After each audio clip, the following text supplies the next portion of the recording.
오늘은 예수의 사랑 이런 제목으로 하나님 말씀을 전하도록 하겠습니다. 인간은 여러 가지 특징이 있는데 그 중에 한 가지 특징이 뭐냐? 인간은 태어날 때부터 자기중심적입니다. self-centeredness. 이것이 모든 인간관계의 가장 큰 문제가 되죠. 그런데 자기중심적인 인간에게 제일 힘든 게 뭘까요?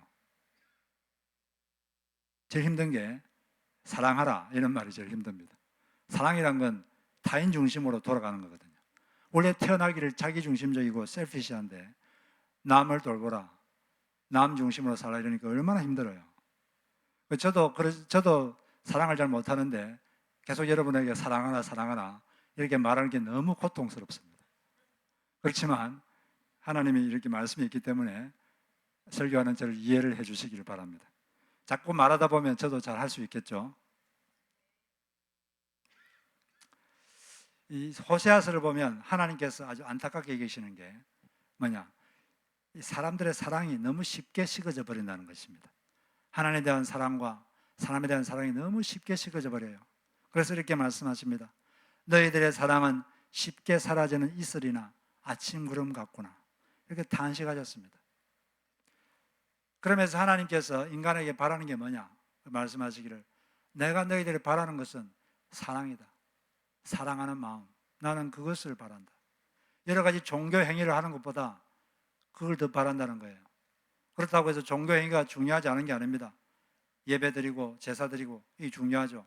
그런 외적인 그런 예배의 시간 이런 게 없으면 우리 마음속에 있는 하나님에 대한 사랑을 표현할 방법이 별로 없어요. 그렇기 때문에 외적인 것도 중요한데 훨씬 더 중요한 것은 그런 것을 할 때 그 마음 자세, 그 마음이 중요하다는 거죠. 내가 너희들이 바라는 것은 사랑이다. 이 나의 마음을 알아다오. 여러분들이 하늘나라 다 가겠죠, 여러분? 다 갑시다. 갔을 때 하나님이 맨 먼저 질문을 한다면 제일 먼저 뭘 물어볼 것 같아요? 제일 중요한 걸 물어보겠죠. 제일 중요한 거. 성경에서 제일 중요한 게 뭐라고 했습니까? 예수님께서. 제일 중요한 거. 다 중요한데, 다 중요해요. 그런데 제일 중요한 게 있어요. 그게 뭐라? 역시 우리. 제일 중요한 게 뭐냐? 예수님께서 누가 어떤 사람이 이 성경에서 제일 중요한 말씀이 뭡니까? 이렇게 물었을 때 예수님께서 딱 간단하게 말씀하셨어요. 첫째는 하나님을 뜨겁게 사랑해라. 두 번째, 이웃 사람을 진정으로 사랑해라. 이 두 가지가 제일 중요하다 말씀하셨어요.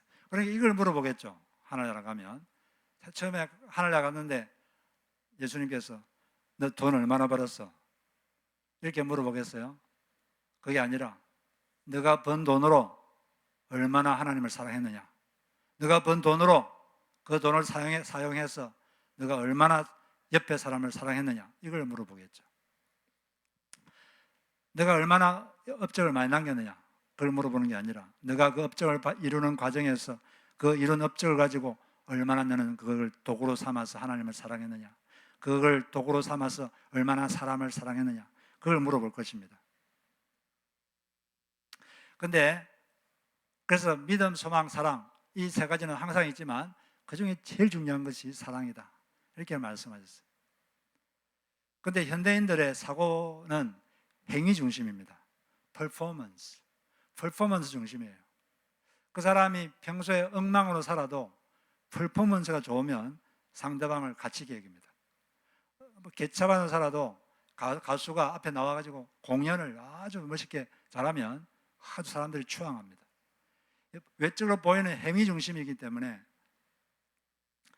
이 사람들이 사랑하기가 쉽지가 않습니다. 사랑하는 마음보다는 그냥 겉으로 보이는 행위가 더 중요하게 여겨지기 때문이죠. 그런데 하나님은 어떤 행동도 중요한데 그보다 더 중요한 것은 마음이다. 사랑하는 마음. 그러니까 사랑을 잃어버리고 사랑을 희생시키고 다른 걸 더 잘하는 것은 문제가 있는 거죠. 이 본말이 전도돼 버린 것입니다. 우리가 사랑을 해야 되는데 어떻게 해야 되느냐? 예수님께서 내가 너희를 사랑한 것처럼 너희도 서로 사랑하라. 내가 사람을 사랑한 그런 방식으로 사람을 사랑해라. 그러면 사람들이 너희가 나의 제자인 줄 알게 될 것이다. 이기적인 사람들이, 원래 이기적인 사람들이 서로 사랑을 보면 사람들이 신기하게 여기지 않겠습니까? 신기하죠? 신기합니다. 야, 저 속에 진짜 하나님이란 분이 임재해 계시구나. 그런 걸 느끼는 거죠. 그리고 예수님을 관찰했던 사람들은 예수님의 인생의 삶의 특징이 뭐냐면, 예수님을 가만히 보면 예수님의 삶은 다 그냥 사랑으로 도배가 되어 있어요. 그렇기 때문에 사랑하는 사람들을 보면 저 사람들이 예수를 닮았구나, 저 사람이 예수의 제자구나 아는 거예요. 그런데 예수님의 가장 큰 특징은 사랑인데, 그 예수 믿는다는 사람들이 모여가지고 있는 걸 보니까 사랑이 없어. 그러면 그 사람들이 이 사람은 예수의 제자라고 절대로 그렇게 느끼질 않겠죠.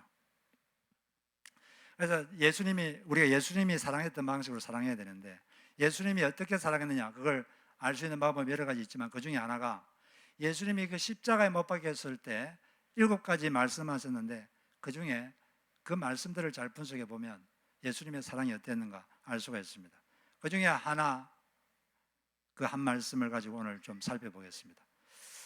예수님께서 십자가에 못 박혀가지고 자기 어머니를 보면서, 어머니를 이제 책임져야 되잖아요. 그래서 옆에 있는 요한에게 오늘부터 너희 어머니다, 어머니처럼 모셔라. 그리고 마리아에게는 요한이 당신의 아들입니다, 아들처럼 대하십시오, 이런 말씀하셨어요.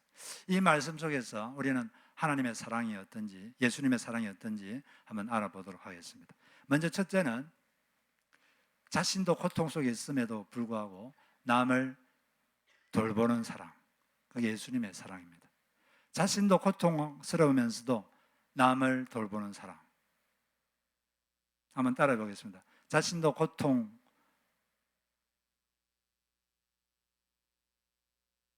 속에 있으면서도 남을 돌보는 사랑, 그게 예수의 사랑입니다.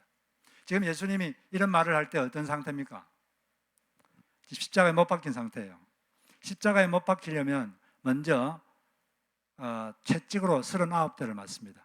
근데 그 채찍이 그냥 채찍이 아니고, 그 채찍 끝에는 뼈 조각과 금속 조각이 붙어 있어요. 그걸 가지고 맨몸에 한번 확 휘어치면 이 몸이 너덜너덜해지겠죠. 온몸에 피투성입니다. 그것도 한두 대가 아니고 39대. 그런데다가 거기다가 그냥 요 손하고 발에다가 대못을 박아요. 얼마나 고통스러운지 그 고통을 누군가가 이렇게 표현했습니다. 신경세포를 벤치로 찍어서 확 비틀 때의 그 고통이다. 고통이 바로 십자가에서 못 박힐 때의 고통이 그렇다, 그렇게 말을 했습니다. 그렇게 고통은 사람을 자기중심적으로 만듭니다. 사람이 자기가 어떤 고통이 있으면 자기 고통에 집중하게 돼요. 어떻게 하면 이 고통을 없앨까? 어떻게 하면 이 고통을 어떻게 하면 없앨 수 있을까? 이 자기중심적이 됩니다. 자기에게 집중돼요. 다른 사람을 생각할 겨를이 없어집니다. 저만 그렇습니까? 자기는 안 그렇다는 듯이 보시고 계시는데, 사람은 다 그래요.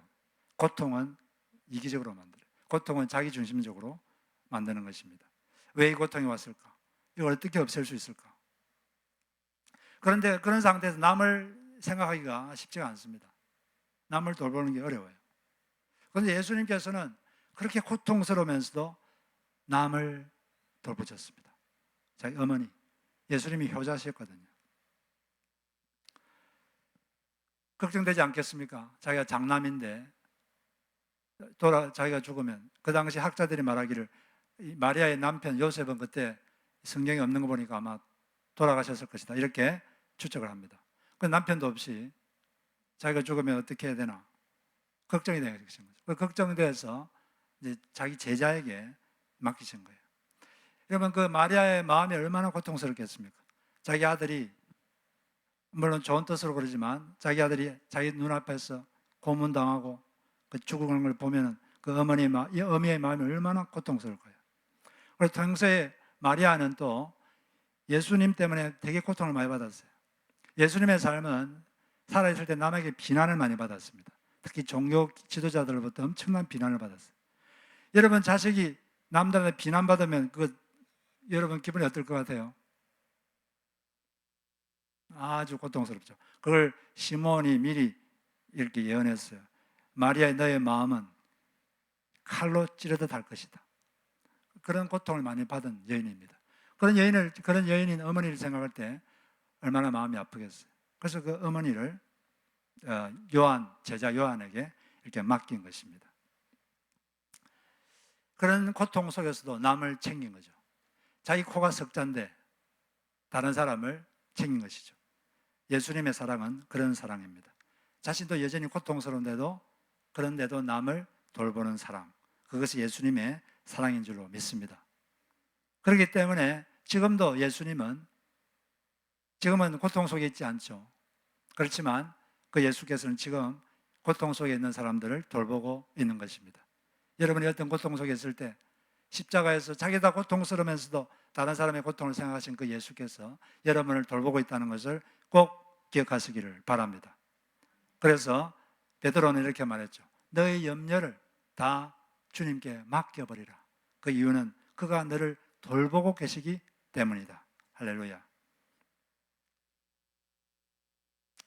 우리도 이처럼 예수님의 이 사랑을 본받아서 예수님의 사랑을 본으로 삼아야 될 것입니다. 사람이 자기가 마음의 여유가 있을 때는 다른 사람들 배려하기가 쉬워요. 남들이 좀 자기를 괴롭혀도 그냥 좋게 넘어갈 수가 있습니다. 그런데 자기가 지금 스트레스가 꽉 차 있으면 어떤 일 때문에 마음이 지금 막 괴롭고 화가 나 있거나 그럴 때 다른 사람을 배려하기가 힘들어요. 그럴 때 남들이 조금 건드리면 이게 참지를 못합니다. 그냥 폭발할 수도 있고 그렇게 되는 거죠. 저도 그렇고 아마 여러분들도 그럴 것입니다. 그렇기 때문에 자기 상태가 안 좋을 때 그때 조심해야 돼요. 내가 만약 스트레스 쌓이고 마음이 괴롭고 그럴 때 조심해야 됩니다. 그럴 때 말을 함부로 하게 되고 그럴 때 남에게 함부로 대하고 그럴 때 남에게 상처를 주고 그렇게 되는 거죠. 그래서 어떤 책에 보니까 맞벌이하는 부부가 참 위험할 수 있다. 그런 말을 제가 책에서 읽었는데 왜 그렇습니까? 한 명만 일하면 한 명만 좀 직장에서 스트레스 받아도 상대방이 좀 스트레스를 막 이렇게 표현하면 상대방이 좀 침착하게 잘 이렇게 대해줄 수 있을 텐데 그러면 또 상대방도 좀 부드러워지죠, 마음이. 근데 둘 다 지금 직장에서 그냥 상사한테 스트레스를 짠뜩 받고 와가지고 마음이 지금 막 스트레스 쌓였는데 그러면 서로에게 잘하기가 쉽지가 않습니다. 좀씩 기분 나쁜 말 조금만 해도 그냥 확 올라오게 되고 그러기 쉽기 때문에 맞벌이하는 부부가 상당히 힘들다. 그래서 특별히 조심해야 된다. 맞는 말이죠. 그래서 우리는 자기가 지금 그런 상태에 있을 때 예수님을 생각해야 돼요. 예수를 깊이 생각하라. 그런 말씀이 있는데 예수를 생각하라 이 말은 무슨 뜻이냐? 자기하고 비슷한 상황에 있었던 그 예수, 자기하고 비슷한 상황에 있었던 예수를 한번 떠올려 보라는 거예요. 여러분들이 복음서에 보면 예수님의 행적이 나오는데 그 중에서 지금 현재 자기와 좀 비슷한 상황에서 예수께서 어떤 식으로 행동하셨는가? 그 예수님을 한번 떠올려 보라는 거예요. 예수님을 생각하는 순간, 예수님을 마음에 그리는 순간 영적으로 예수님과 연결됩니다. 생각은 영적인 현상이거든요. 예수님을 떠올릴 때 예수님과 여러분들이 연결되는 거죠. 여러분들이 스트레스가 쌓이고 힘들 때 십자가에 못 박힌 예수님을 한번 생각해 보십시오. 십자가에서 신경 조직을 벤치로 잡아서 확 비틀 때의 그런 고통을 당하고 계신 그 예수님께서 하신 말씀을 한번 생각해 보시기 바랍니다. 그런 고통 속에서도 자기에게 그런 고통을 주는 사람을 보고 아버지여 저들을 용서해 주옵소서 그렇게 기도하시고 그리고 어머니를 걱정하시고 어머니를 좀 맡아달라. 남을 먼저 생각하는 그 예수님을 한번 생각하시고 여러분들도 그런 상황에 있을 때 예수님을 떠올리시기 바랍니다. 그리고 우리는 그런 비슷한 상황에 있을 때 우리가 예수님께 기도해야 돼요. 예수님, 당신의 사랑을 저에게 주십시오. 그럴 때 주님의 사랑이 여러분에게 흘러올 것입니다. 그래서 마더 테레사는 다음과 같이 말했어요. 기도하지 않으면 사랑할 수 없습니다. 기도하지 않으면 사랑할 수 없습니다. 예수님께 기도하십시오. 그럴 때 예수님의 사랑이 여러분에게 흘러 들을 것입니다. 그리고 여러분이 고통 속에 있으면 고통 속에서 남을 돌보신 그분을 여러분의 고통을 말씀하시고, 그럴 때 예수님이 주신 위로로 그 사명의 길을 계속할 수가 있는 것입니다.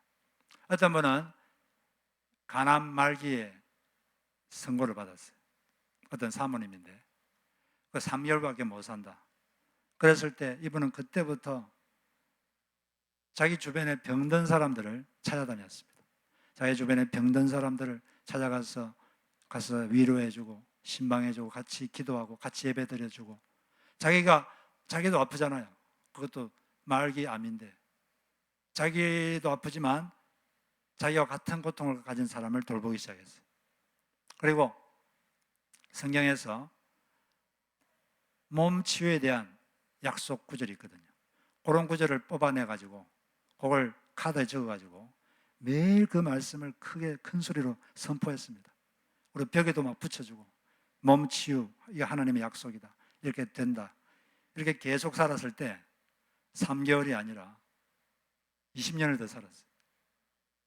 완전히 나았어요. 그냥 나에 대해서 돌아가셨지. 우리가 자기가 고통스러울 때 그때 남을 돌보기가 힘들어요. 그러나 그럴 때 자기 어려움에 함몰되지 말고 남을 돌보는, 남을 배려하는 그런 여러분 되시기를 바랍니다. 특별히 부부 생활할 때, 가족 생활할 때, 자기가 스트레스 쌓일 때 그때 조심하십시오. 그때 언어를 조심하시고 그때 행동을 조심하셔서 서로를 돌보는 우리 모두가 되었으면 좋겠습니다. 두 번째, 예수님의 사랑은 영적 필요뿐 아니라 육적인 필요도 채우는 사랑입니다. 예수님께서 십자가에서 못 박힌 이유가 뭡니까? 어머니 마리아를 비롯해서 사람들의 영적인 필요를 채우기 위한 것입니다. 마리아도 죄인이잖아요. 어머니 마리아가 죄 용서를 받으려면 예수님이 대신 십자가에서 벌을 받아야 돼요. 예수님이 십자가에서 대신 벌을 받지 않으면 어머니 마리아는 자기 죄 때문에 구원받지 못합니다. 어머니 마리아뿐 아니라 사람들의 죄를 위해서 예수님이 대신 십자가에서 벌을 받으신 거죠. 예수님께서 십자가에 벌 받으신 것은, 고통 받으신 것은 마리아의 영적 필요를 채우기 위한 것입니다. 그러나 예수님은 영적 필요만 생각한 게 아니라 그런 상황에서 어머니의 육적인 필요, 장남이 내가 죽었을 때 어머니는 누가 돌보나, 누가 먹여주나, 그걸 돌보신 거죠. 우리 예수님은 사람의 영적인 필요를 돌볼 뿐 아니라 육적인 필요도 채우시는 분이십니다. 그런데 예수님의 그 설교를 쭉 분석해 보면 예수님의 설교의 주제는 대부분 다 눈에 보이는 것을 위해 살지 말고 영원한 것을 위해서 살아라. 이게 예수님의 삶의 설교 주제입니다. 쭉 여러분들 성경 읽어보시면 예수님은 눈에 보이는 것, 그걸 위해 살지 말고 영원한 것을 위해서 살아라. 영원히 존재하는 것을 위해서 살아라. 그게 그분의 설교의 주제입니다. 대표적인 게 요한복음 6장 27절, 썩을 양식을 위하여 일하지 말고 영생하도록 있는 양식을 위하여 하라. 없어지는 것을 위해서 그걸 인생의 목적으로 삼지 말고 영원토록 존재하는 것, 그걸 위해서 살라는 거예요. 이 말씀은 예수님께서 물고기 2마리와 떡 5개로 남자 5,000명을 먹이고 12광주리가 남았을 때 그걸 본 사람들이 저 예수만 쫓아다니면 적어도 먹는 것은 좀 해결되겠다 해가지고 사람들이 그냥 예수를 쫓아다녔어요. 그때 하신 말씀입니다. 그런 것 위해 살지 말고 영원한 것을 위해서 인생을 투자하라. 주님은 지금도 여러분들의 제일 주님의 우선 관심은 여러분들의 영혼의 상태입니다. 영적인 건강, 영적 성장, 이게 예수님의 제일 관심이에요. 사람은 환경이 변하기를 바랍니다. 그런데 하나님은 여러분이 바뀌기를 원해요. 사람은 환경이 바뀌기를 원하는데 하나님은 사람이 바뀌기를 원하십니다. 우리는 환경이 바뀌면 모든 게 다 잘 될 것 같은데 예수님은 환경이 바뀌기 전에 너가 바뀌어야 된다. 너의 성품이 바뀌어야 된다. 너의 영혼이 성장돼야 된다. 그것이 주님의 첫 번째 관심입니다. 그렇기 때문에 어떤 고난은 빨리 끝나지 않고 그 우리의 영혼의 상태가 바뀔 때까지, 우리의 성품이 변화될 때까지 지속될 때도 있는 것입니다. 하나님의 관심은 영적인 거예요. 여러분들도 제일 관심을, 영적인 것에 제일 관심을 두시기를 바랍니다. 여러분의 기도 제목도 자꾸 너무 육적인 것만 하지 마세요. 물리적인 것, 돈 버는 것, 이런 것만 하지 마시고 영적인 필요를 가지고 기도하시기 바랍니다. 그것이 주님의 뜻입니다.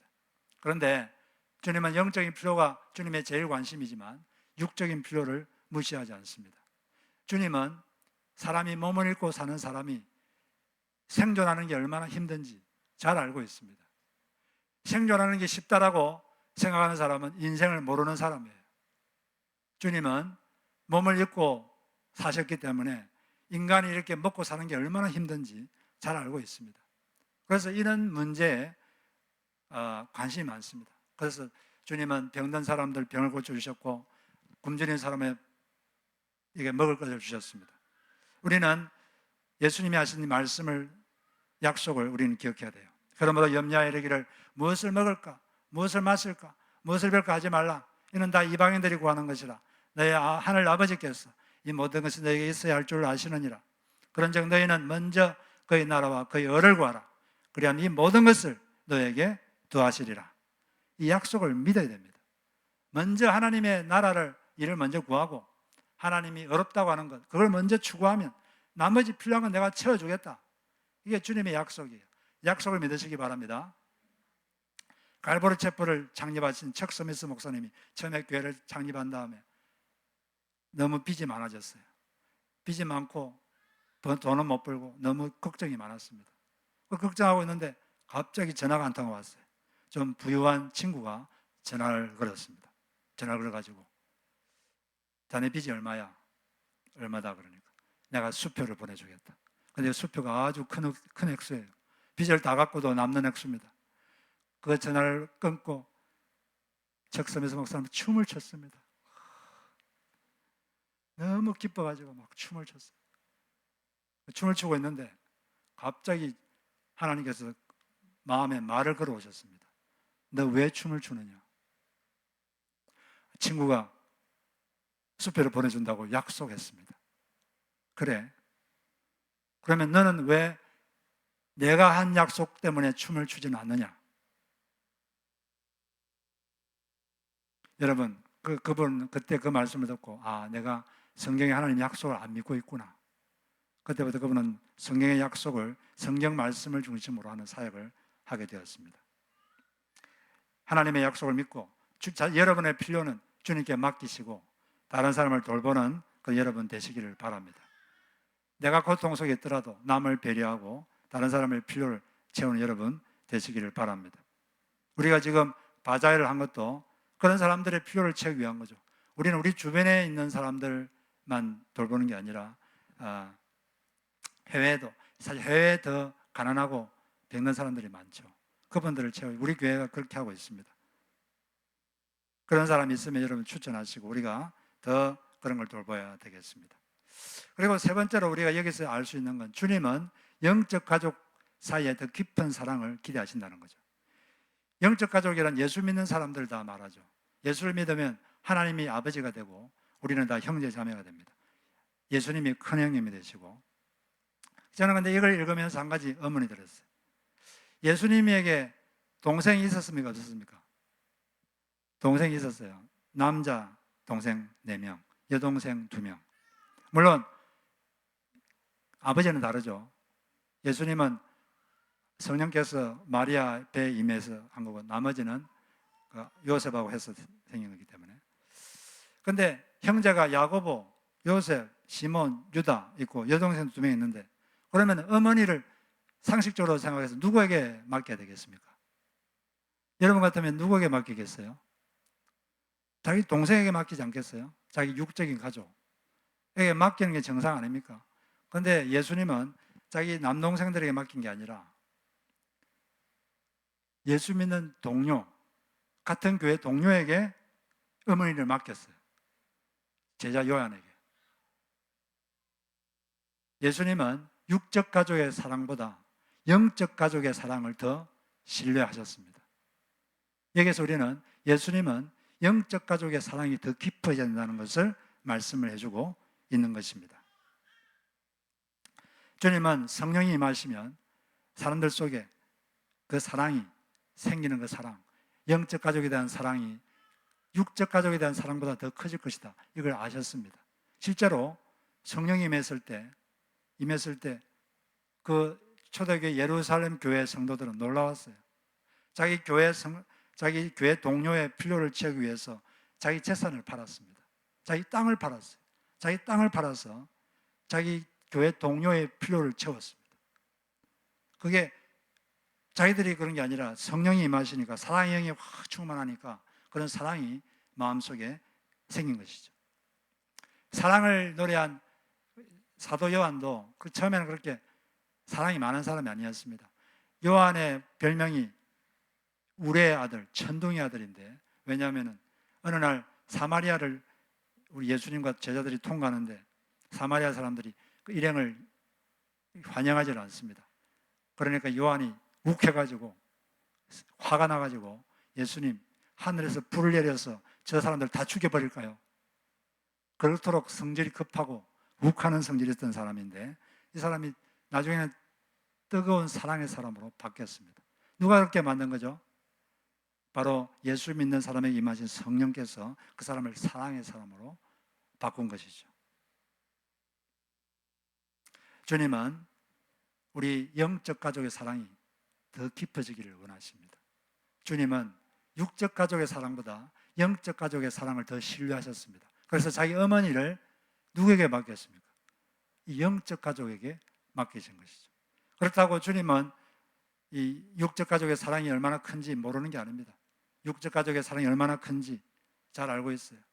그리고 말씀하시기를 만약 자기 가족과 자기 친척을 돌보지 않는 사람은 불신자보다도 더 악한 자이다. 이렇게 말씀하시면서 가족 관계가 중요하다고 말씀하셨어요. 그러나 영적 가족의 그 사랑을 주님은 더 기대하시고 신뢰하시는 것입니다.